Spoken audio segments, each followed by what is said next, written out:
Charles Stewart sat alone in the somber twilight of his Albuquerque apartment, engrossed in the unyielding pursuit of tranquility that middle age often demands. His eyes, deep wells of experience that sparkled with hard-earned wisdom, traced the uneven patterns of rain droplets cascading down the worn window pane. Every droplet a gentle reminder of the world's disarray outside his sanctuary. The screech of tires on wet asphalt, the clamoring of distant voices, the rhythm of the city living and breathing, all was dulled, dampened by the rain's symphony.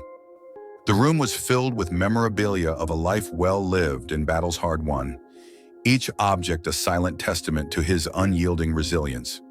A worn-out leather punching bag swayed gently in the corner. A ghost of his childhood passed when he had learned to fight not only the monsters in his house, but also those that haunted his psyche.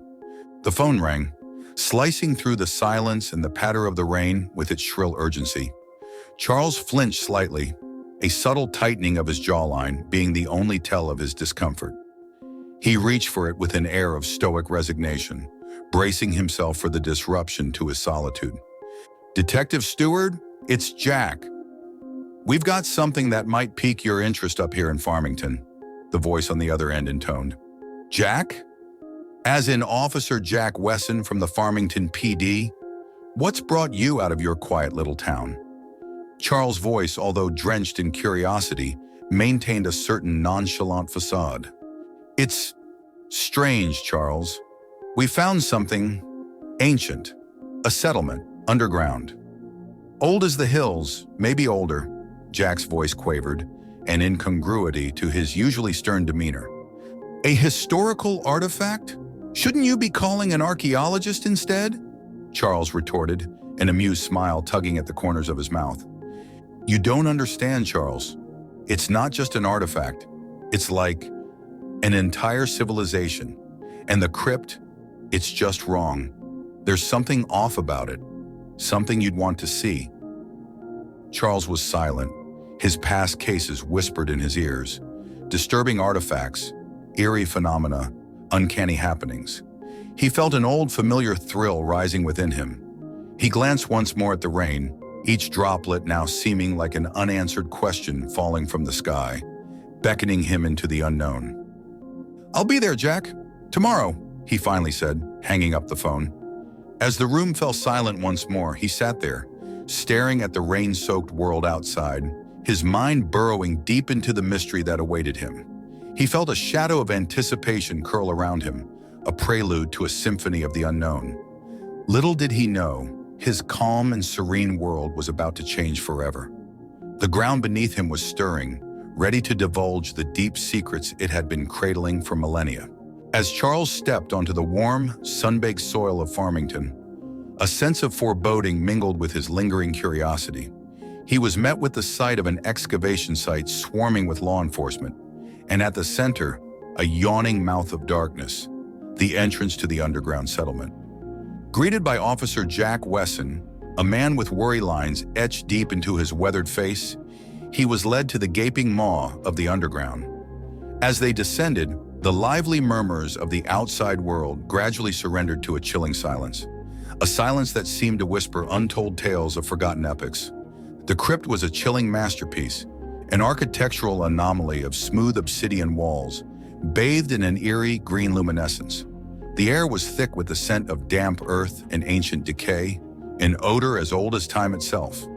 He noticed the walls adorned with intricate carvings that seemed to dance in the strange light, a haunting ballet of glyphs and symbols unknown to modern humanity. His heart raced, not with fear, but with a peculiar mix of exhilaration and awe. His companion in this descent into the forgotten was none other than Detective Peter Hawkins, a loyal friend and confidant whose keen intellect mirrored his own. Their friendship was the result of shared experiences, two hardened souls who found solace in each other's stoicism. "What do you make of these, Charles?" Hawkins asked, his voice echoing throughout the crypt.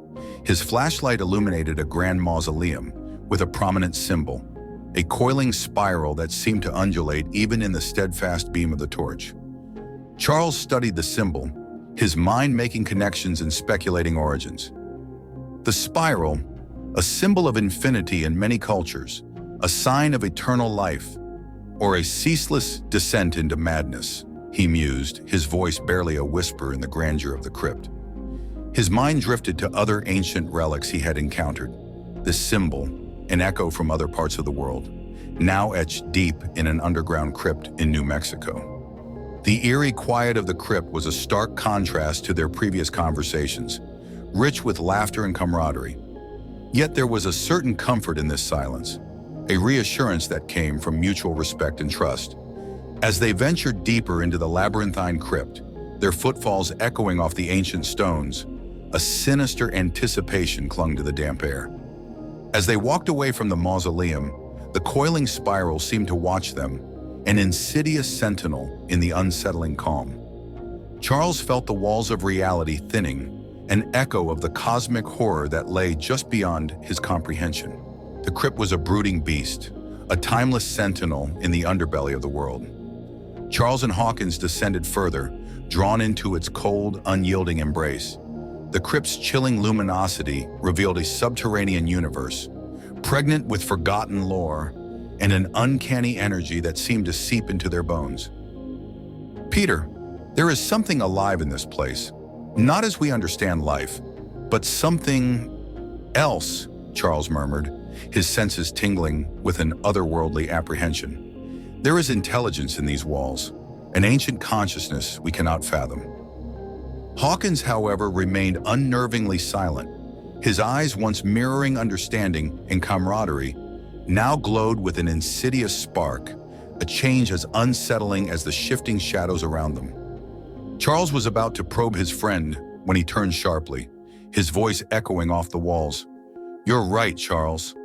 There is power here, a power I intend to harness." Confusion clouded Charles's mind as he watched Hawkins' silhouette distort under the crypt's haunting light. The man before him was a stranger, his countenance warped by a desire he had never seen. "You've been my friend, Charles, but this is larger than friendship. Larger than us." Hawkins' voice held a chilling finality. The crypt, now more than ever, felt like a sentient beast, the walls seeming to pulse with a malevolent rhythm. As the eldritch truth unraveled, Charles grappled with a betrayal that cut deeper than the chilling air of the crypt.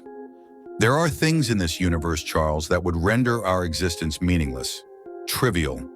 The crypt whispered those secrets to me, secrets I will use to ascend beyond our pitiful reality."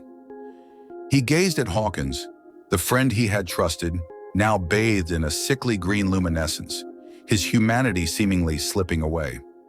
The crypt echoed his betrayal, the very stones mocking his naivety. The silence following the monologue was a living entity, a testament to the shattered trust and looming dread. A soft sigh escaped Charles as he realized the extent of his isolation. His gaze fell onto the spiral symbol, its coiling pattern mirroring the twist of deceit and the insidious journey his trusted friend had embarked on. His grip tightened around his flashlight, the meager beam piercing the engulfing darkness, ready to face whatever cosmic horror or human deceit awaited him. Little did he know, his escape from this cold, relentless abyss would be a harrowing journey that would forever leave him marred, yet inexplicably stronger. The abyss, once a looming unknown, now revealed its true face, a twisted theater of betrayal, its players bathed in the sickly glow of ancient luminescence. Hawkins stood, a silhouette of treachery against the backdrop of the uncanny crypt, his gaze fixated on the dancing symbols on the crypt wall. Charles, despite the churning turmoil within him, held on to his wits. His mind, a battlefield of emotion and logic, sought an escape. His gaze fell once more on the spiral, a symbol that had become an omen of their doomed expedition. "Hawkins!" Charles's voice echoed through the crypt, a tremor of determination lacing his words. "You've lost yourself in this quest for power. Power that's not ours to possess." "I've found my purpose, Charles." "You're too blind to see," Hawkins retorted, his voice carrying a fanatic conviction. It was then that Charles saw his opportunity. He darted towards a narrow tunnel to his right, his heart pounding in his chest. He could hear Hawkins shouting, the eerie acoustics of the crypt distorting his words into a monstrous cacophony. The labyrinthine crypt seemed to shift and warp around him, the cold obsidian walls closing in. But he clung on to hope, every step taking him further from the abyss, from the incomprehensible horror that had unveiled itself. As he ascended towards the world above, he left behind the ancient crypt with its cosmic secrets and the man he once knew. His breast became ragged gasps of relief when he finally emerged into the sunlight. The world had never looked more beautiful, yet hauntingly alien, forever tainted by the knowledge of what lurked beneath. Charles Stewart, the resilient detective, was no more. The man who stood under the open sky was a survivor, one who had glimpsed into the unfathomable depths of the cosmos and emerged scarred yet unbroken. The crypt, with its timeless dread, was now a part of him, a chilling memory etched into his soul. As the sun set over Farmington, casting long shadows over the excavated land, he set out on his journey home.